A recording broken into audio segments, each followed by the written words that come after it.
Few Tasmanians visit the far northeast tip of the island. Here at Cape Portland are some fascinating relics of a bygone age when sealers, whalers, ticket-of-leave convicts and shepherds lived a rugged and isolated existence far from civilization.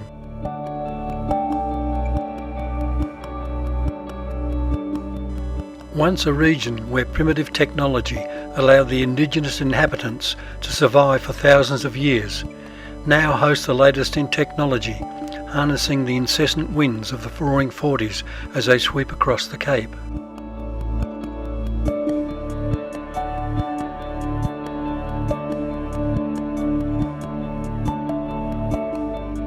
Here on a small island in the Tregaron Lagoons are the last resting places of the district's pioneers, the Bowen, Groves and Terry families. After the indigenous inhabitants were shipped off to Flinders Island in the 1830s, land was sold to the Foster, Bowen and Groves families. In the 1980s, grade 10 students from Scottsdale High School visited this area as part of the survival camp, which involved living it tough in the bush, just like the pioneers.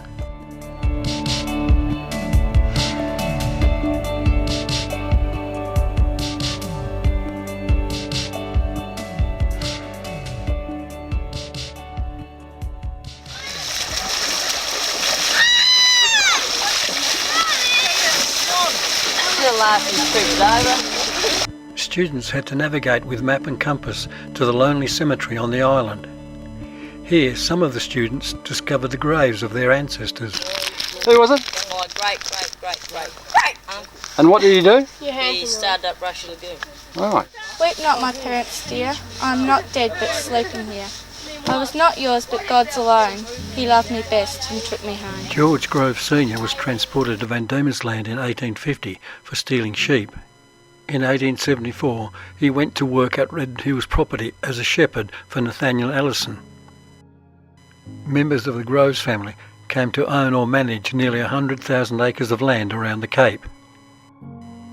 They owned the property known as Rushy Lagoon and built the Icena homestead.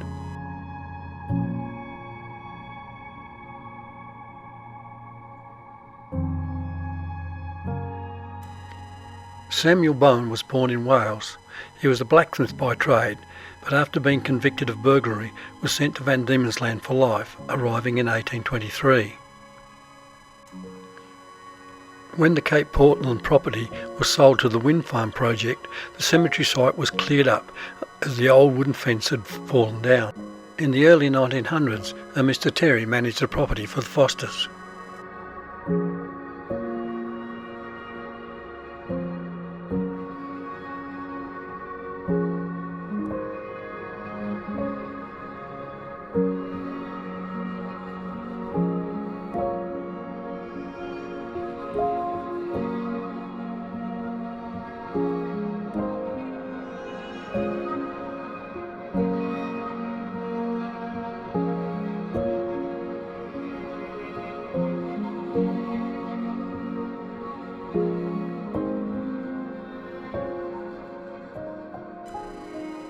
In 1833, Samuel and his wife Anne acquired a 1,500-acre Tregaron property at Cape Portland, and this became the family home for over 100 years. The family leased considerable areas of land around Cape Portland, conducting sheep farming on a large scale.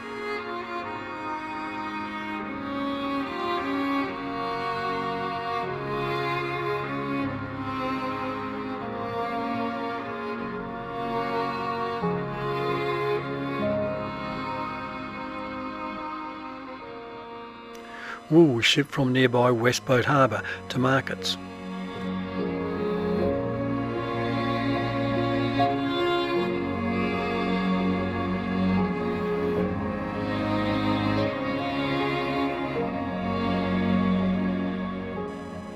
There are now 56 3-megawatt wind generators, producing enough electricity to power 30,000 homes.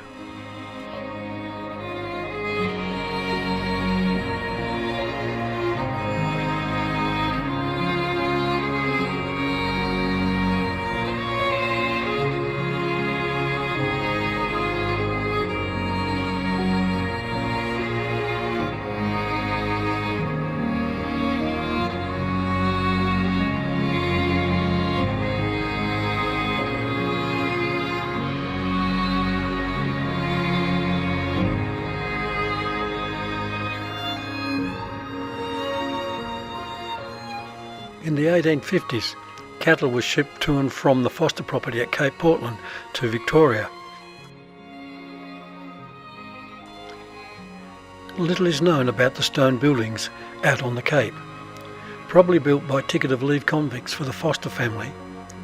John Foster, the original owner, never lived here, but his brother Henry lived at the Cape and managed the property until the mid-1850s. There was a substantial establishment at the Cape by 1842, with 14 males, including 7 shepherds, 5 gardeners and stockmen.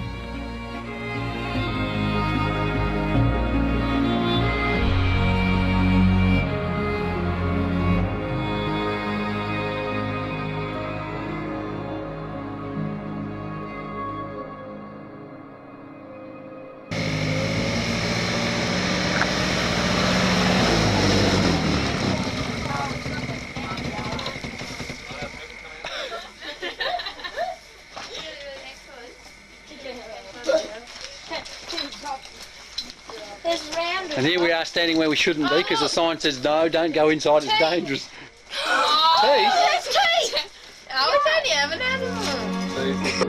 Sheep were brought from properties at Cressy to the Cape, a journey taking 15 days.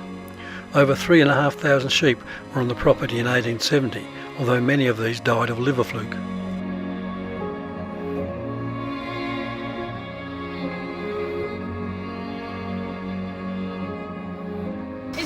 Is that the door they used to get to? No, the door's around the other side.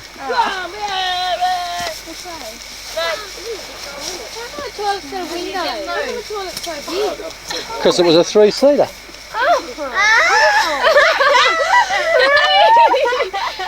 Whether it actually was. It's pretty big though. So there is a door. Is that on? Yep. Yeah, I thought so. The way you move it about. Pretty hairy for a toilet. Yeah. How come they've got galvanised roofing iron?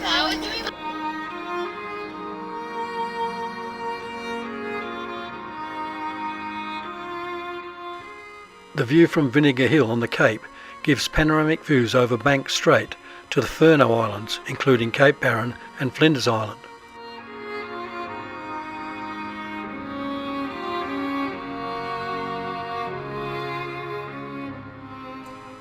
It was past here that Bass and Flinders sailed in 1798, confirming Bass Strait existed and that Van Diemen's Land was an island.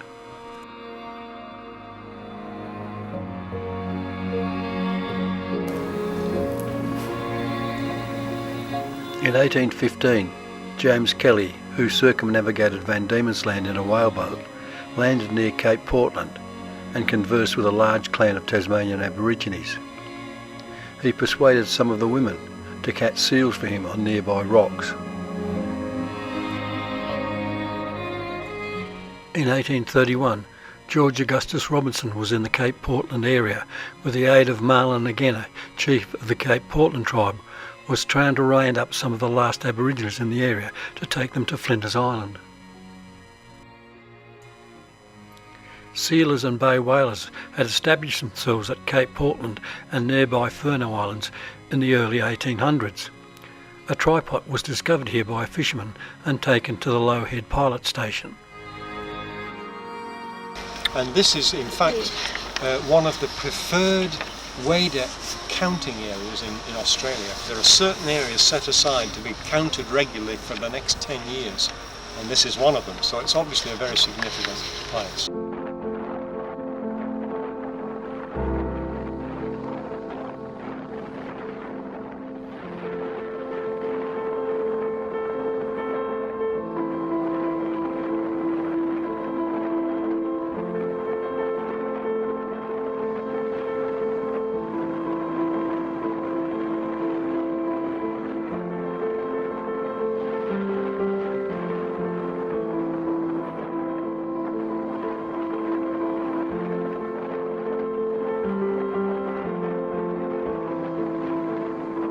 So 20,000 kilometres to breed, and then fly 20,000 kilometres to come back here to have a rest. Now it's got to time its flight, and it's going right now, they're on their way now, to land in the tundra of northern China and Siberia, just as the permafrost is beginning to melt. So that if he gets there too soon, it's all frozen and there's no tucker. As soon as the frost melts, all that becomes alive with insects, so it's got loads of tucker, and to have a breeding bird, you've got to have lots of food, because you've got to feed your babies, haven't you? You don't feed in the dark. Right? So he's got to time that. Now the summer in the Arctic is very short, so he's got probably 3 months of frenzied activity of feeding eggs, young birds, big enough to fly back before the end of that 3-month period. And then they can fly 20,000 k all the way back here, just to sit for the rest of the summer here while they get themselves fat again. Now when they're in the summer here, they get sat down and they feed and feed and feed until they put on twice their body weight, and then they fly all the way back again.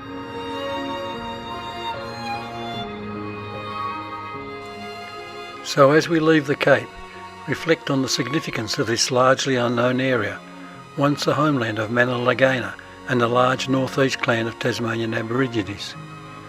Then a busy sealing and whaling base, before the earliest farming area in northeast Tasmania, with its extensive sheep runs. Now it is a combination of high-tech wind farming, with new, more intensive farming methods including dairying.